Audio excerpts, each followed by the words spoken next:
Welcome to Galaxy Physics classes. Physical world class 11 के class number 2 में आज हम लोग पढ़ेंगे फिजिक्स का introduction.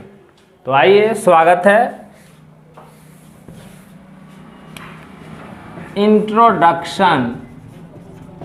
Introduction of physics. Physics का परिचय, भौतिकी का परिचय। सबसे पहले देखिए कि फिजिक्स शब्द की उत्पत्ति कहाँ से हुई। फिजिक्स शब्द की उत्पत्ति, ओरिजिन ऑफ टर्म फिजिक्स। देखिए, फिजिक्स शब्द की उत्पत्ति ग्रीक भाषा एक फिजिक्स शब्द की उत्पत्ति ग्रीक भाषा के शब्द किस तरह से लिखा थे?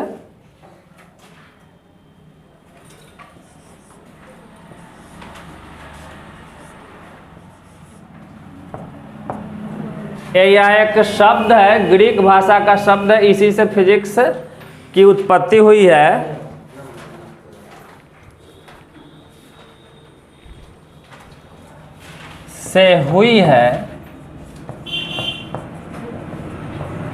जिसका अर्थ होता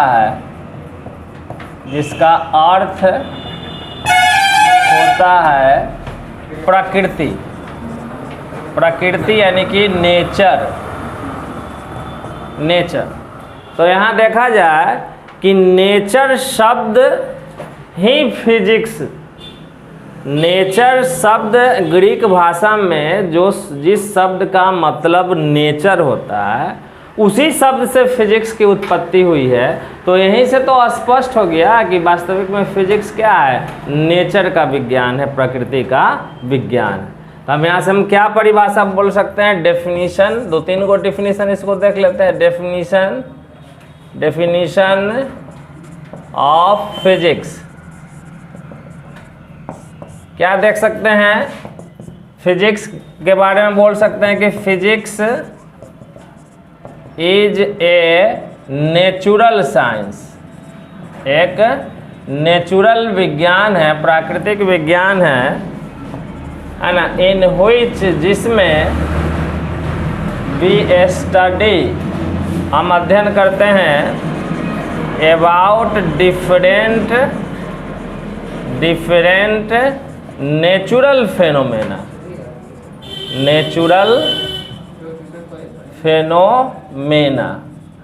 है ना।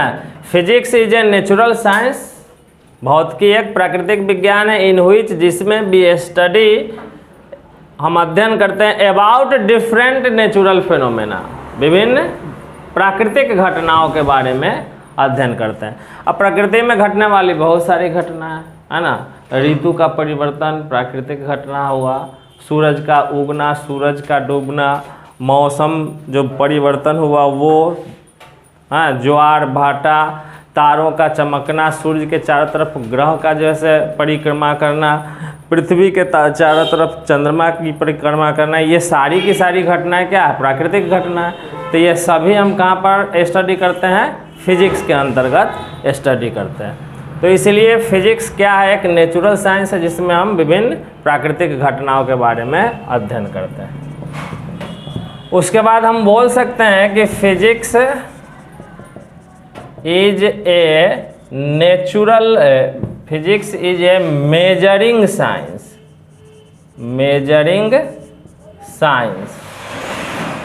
है ना। भौतिकी एक मापन विज्ञान है, भौतिकी एक मापन विज्ञान है। देखो, बहुत सारे फिजिकल क्वांटिटी है जिसका मेजरमेंट हम करते हैं। स्पीड का मेजरमेंट करना पड़ता है, फोर्स का मेजरमेंट करना पड़ता है ना, वर्क का मेजरमेंट करना पड़ता है, इलेक्ट्रिक करंट हुआ, टेम्परेचर हुआ, हीट एनर्जी हुआ, इस सब का मेजरमेंट करना पड़ता है। और इस सब का मेजरमेंट कहाँ होता है? फिजिक्स के अंतर्गत होता है। और इसीलिए फिजिक्स वास्तविक में मापन विज्ञान है। इसमें डिफरेंट फिजिकल क्वांटिटीज की माप होती है, इसीलिए इसको हम मेजरिंग साइंस भी बोलते हैं। दूसरी बात है कि हम जानते हैं कि हमारे ब्रह्मांड में दो चीज़ बड़ा इम्पोर्टेंट है, एक पदार्थ मैटर और दूसरा उसकी एनर्जी। हम सभी पदार्थ है। पदार्थ किसको बोलते हैं? पदार्थ उसको बोलते हैं जो स्थान छेकता, जिसका हम आभास कर सकते हैं, टच करने पर जिसका हमको आभास हो, उस हमको हम क्या कहते हैं? पदार्थ कहते हैं। हवा अनुभव करते हैं ना, हवा स्थान छेकती है, तो गैस वगैरह जो हो गया वो भी क्या हुआ? पदार्थ हो गया। ये बेंच, डेस्क, दीवार, पंखा, छत, ये सब क्या हुआ? सब ये भी पदार्थ है, क्या कि इसको भी छूते हैं तो इसका भी हमको आभास होता रहता है। तो जो स्थान छेके और जिसका हम अनुभव कर सकते हैं, हमारी इंद्रियां जिसका अनुभव कर सकती है, वो सभी की सभी क्या है? पदार्थ होता है। और उसके अंदर क्या होनी चाहिए? द्रव्यमान होनी चाहिए। तो एक हो गया पदार्थ और दूसरी हो गई उसकी एनर्जी। तो फिजिक्स के अंतर्गत हम क्या करते हैं? पदार्थ के बारे में अध्ययन करते हैं और उसकी एनर्जी के बारे में अध्ययन करते हैं, और साथ साथ उनका जो इंटरेक्शन होता है, एक दूसरे से जो अन्योन्य क्रिया होती है, उस अन्योन्य क्रिया के बारे में स्टडी करते हैं। तो तीसरी परिभाषा हम लिख सकते हैं कि physics is the science of matter, energy and their interactions, है ना? भौतिकी, पदार्थ, ऊर्जा और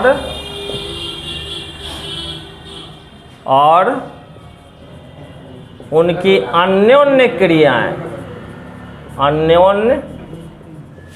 क्रियाओं का विज्ञान है।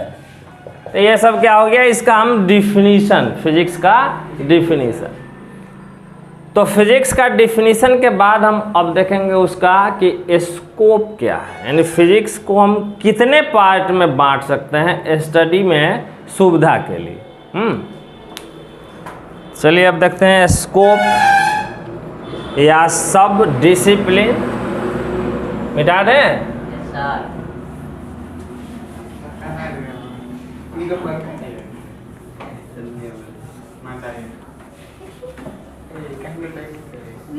ज़्यादा का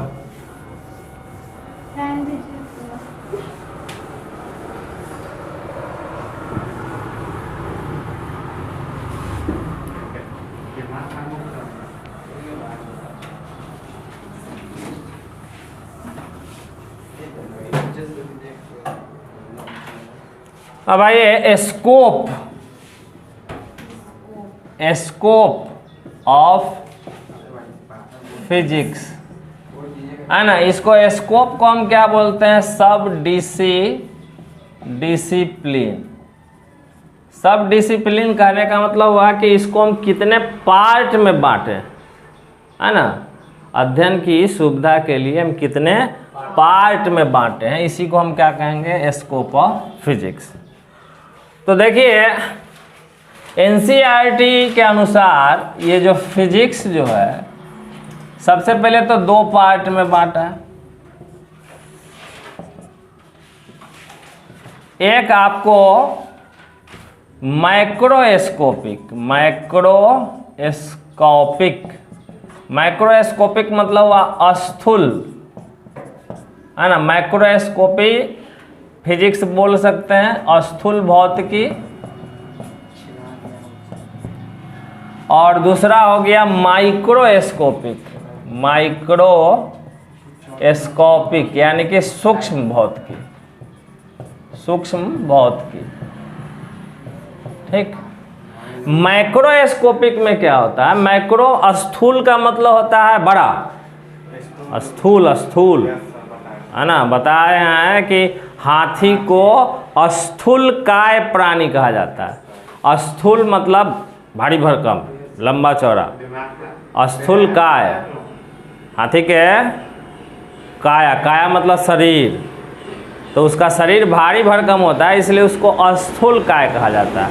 तो इसी तरह से इस फिजिक्स में माइक्रोस्कोपिक यानी स्थूल भौतिकी हुआ, इसमें हम लेबोरेटरी से शुरू करते हुए टेरेस्ट्रियल यानी पृथ्वी पर जो घटनाएं होती है उससे लेके एस्ट्रोनॉमिकल यानी खगोलीय घटनाओं, ये सब की सब लेबोरेटरी से शुरू करते हुए कहाँ तक, एस्ट्रोनॉमिकल यानी कि खगोलीय घटनाओं तक जब जाएंगे, उसका स्टडी फिजिक्स के किस ब्रांच में किया जाता है, माइक्रोस्कोपिक में किया जाता है।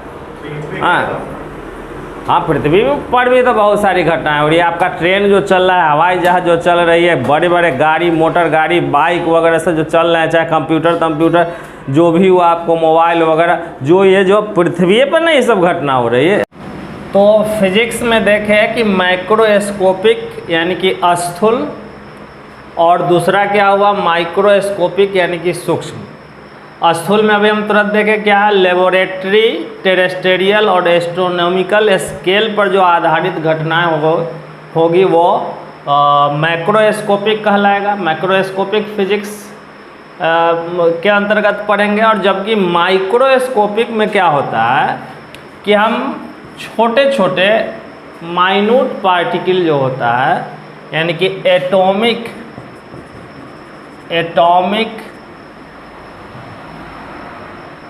मॉलिक्यूलर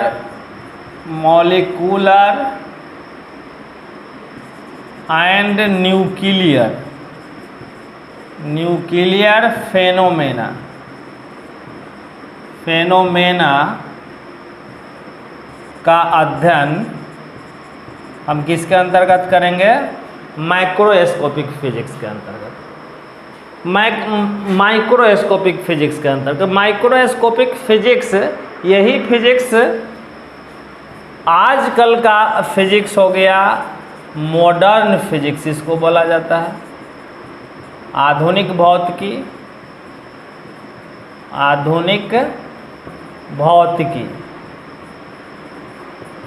या इसी को हम क्वांटम फिजिक्स भी बोलते हैं, क्वांटम फिजिक्स। ठीक है, स्पष्ट है कि क्वांटम फिजिक्स, इसमें क्या होगा, एटॉमिक, मॉलिक्यूलर यानी कि परमाणविक, आणविक और न्यूक्लियर यानी कि नाभिकीय घटनाओं का जो अध्ययन किया जाता है वो माइक्रोस्कोपिक फिजिक्स के अंतर्गत किया जाता है। और माइक्रोस्कोपिक स्थूल हुआ, स्थूल मतलब कि बड़ी बड़ी जो घटनाएं होगी वो स्थूल फिजिक्स के अंतर्गत, माइक्रोस्कोपिक के अंतर्गत, और छोटी जो सूक्ष्म घटनाएं जो होगी वह माइक्रोस्कोपिक के तहत। और प्रारंभ में ये माइक्रोस्कोपिक घटनाओं की ही व्याख्या हुई थी, ये तो मॉडर्न समय में जो है हुआ है। प्रारंभ में ये इसके माइक्रोस्कोपिक की ही चर्चा होती थी, इसीलिए इसको हम क्लासिकल फिजिक्स बोलते हैं, क्लासिकल फिजिक्स यानी कि चिर सम्मत भौतिकी। चिर का मतलब प्राचीन काल, ठीक है, प्राचीन काल से जो आती हुई जो भौतिकी है वो चिर सम्मत भौतिकी। और इसको हम फिर 4 पार्ट में बांटेंगे। एक हो गया मैकेनिक्स यानी कि यांत्रिकी।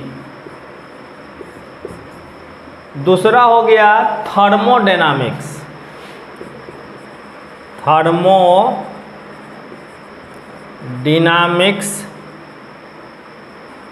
यानी कि ऊष्मागतिकी।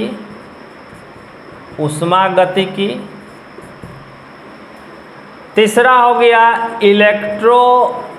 इलेक्ट्रोडायनामिक्स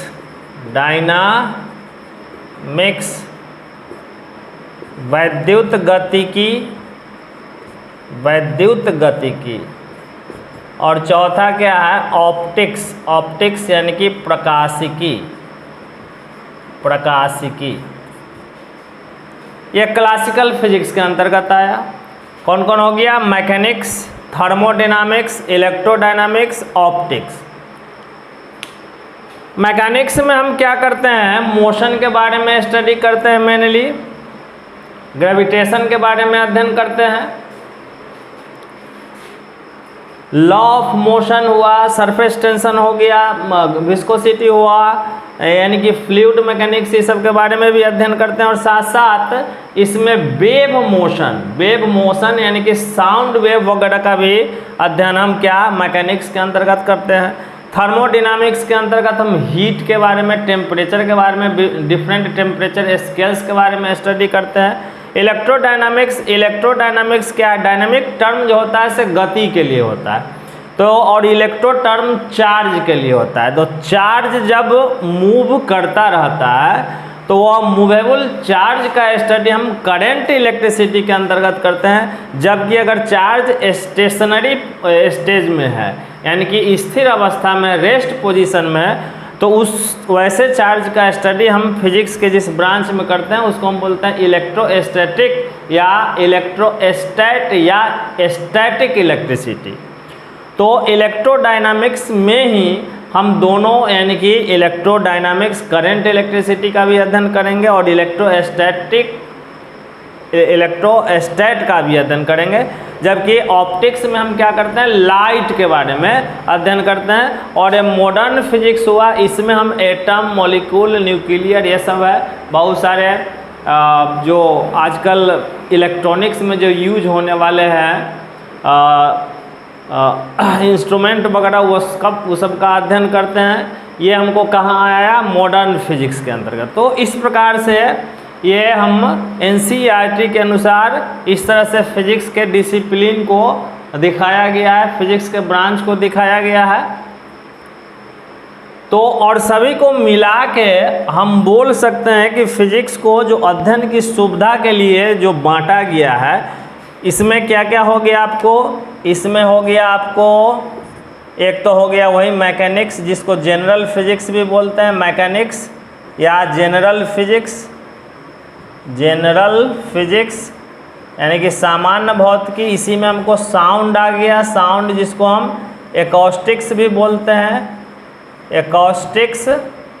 और ये थर्मोडायनामिक्स, यानी इसमें हम हीट के बारे में स्टडी करते हैं और टेम्परेचर के मेजरमेंट, टेम्परेचर स्केल्स के बारे में अध्ययन करते हैं। इलेक्ट्रोडायनामिक्स में हम फिर अगर स्टैटिक चार्ज का अगर हम स्टडी किए तो वह इलेक्ट्रोस्टैट के अंतर्गत आ गया, इलेक्ट्रोस्टैट। और अगर मूविंग चार्ज का स्टडी करते हैं तो वह करंट इलेक्ट्रिसिटी के तहत आ गया, करंट इलेक्ट्रिसिटी। और इसी में अगर चार्ज अगर मूव करता है, तो चार्ज जब मूव करता है तो वह एक मैग्नेटिक फील्ड भी क्रिएट करता है। तो इसमें हम मैग्नेटिज्म के बारे में भी स्टडी कर लेते हैं। ऑप्टिक्स में हम लाइट के बारे में अध्ययन करते हैं। तो इस तरह से हम देखें तो फिजिक्स को अध्ययन की सुविधा के लिए निम्नलिखित 8 विभागों में बांटा गया है, उसको हम देख लेते हैं। यही सब है।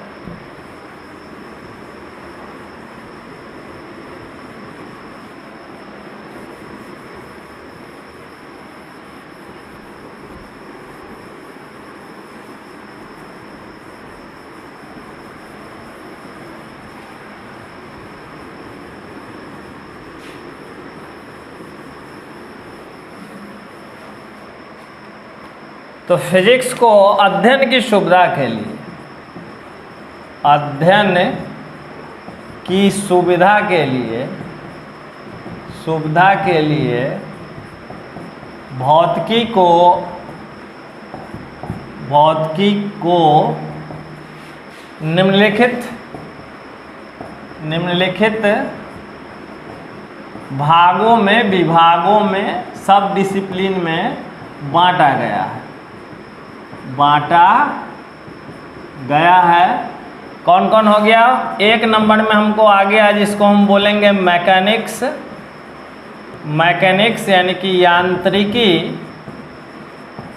इसी को हम क्या जनरल फिजिक्स भी बोलते हैं। इसी को हम जनरल फिजिक्स भी बोलते हैं, यानी कि सामान्य भौतिकी, सामान्य भौतिकी। दूसरा हो गया जिसको हम बोलेंगे हीट, हीट यानी कि ये जो थर्मोडायनामिक्स जो हुआ, थर्मोडायनामिक्स, ठीक। हीट या थर्मोडायनामिक्स हो गया, यानी कि ऊष्मा या थर्मोडायनामिक्स को हम क्या कहेंगे, ऊष्मागतिकी, ऊष्मागतिकी। तीसरा हो गया साउंड, साउंड यानी कि ध्वनि, या इसी के ब्रांच को हम एकॉस्टिक्स भी बोलते हैं। चौथा हुआ वो हुआ हमको क्या,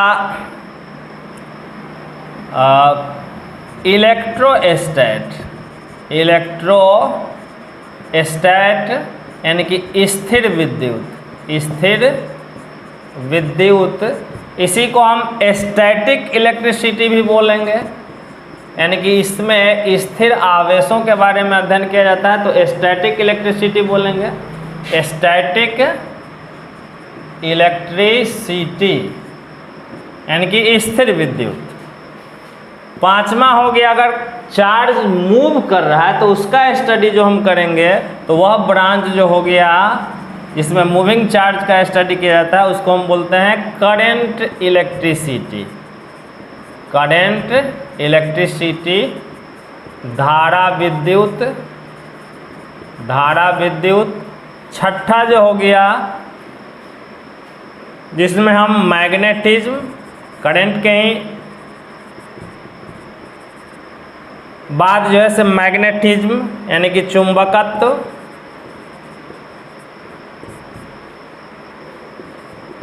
सातवां हो गया ऑप्टिक्स, ऑप्टिक्स यानी कि प्रकाशिकी, इसमें प्रकाश के बारे में हम अध्ययन करते हैं, या इसी को हम लाइट भी बोलते हैं, लाइट, प्रकाश।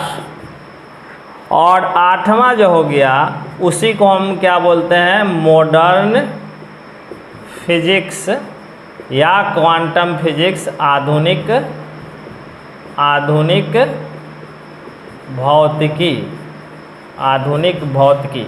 ये क्या है, सबसे नवीन शाखा है, लेटेस्ट ब्रांच, लेटेस्ट ब्रांच, तभी तो मॉडर्न इसका नाम है, लेटेस्ट ब्रांच, नवीन शाखा, एकदम नई शाखा। तो इस तरह से हम देखते हैं कि यहाँ से लेके यहाँ तक हमको किसके अंतर्गत आया, classical physics, classical physics.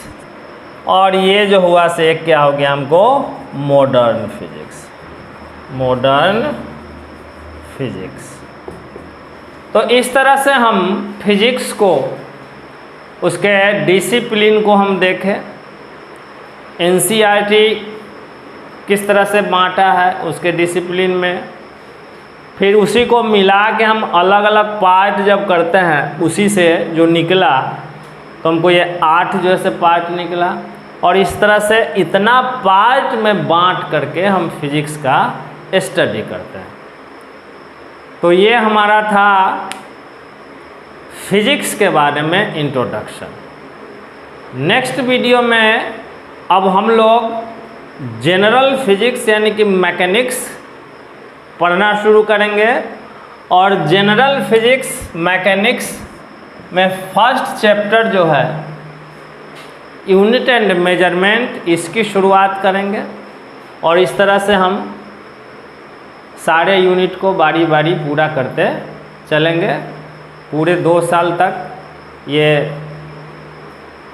11th और 12th का सिलेबस है, इस सब को पूरा करते करते 2 साल का सिलेबस समाप्त हो जाता है। चलिए, तो बहुत बहुत धन्यवाद।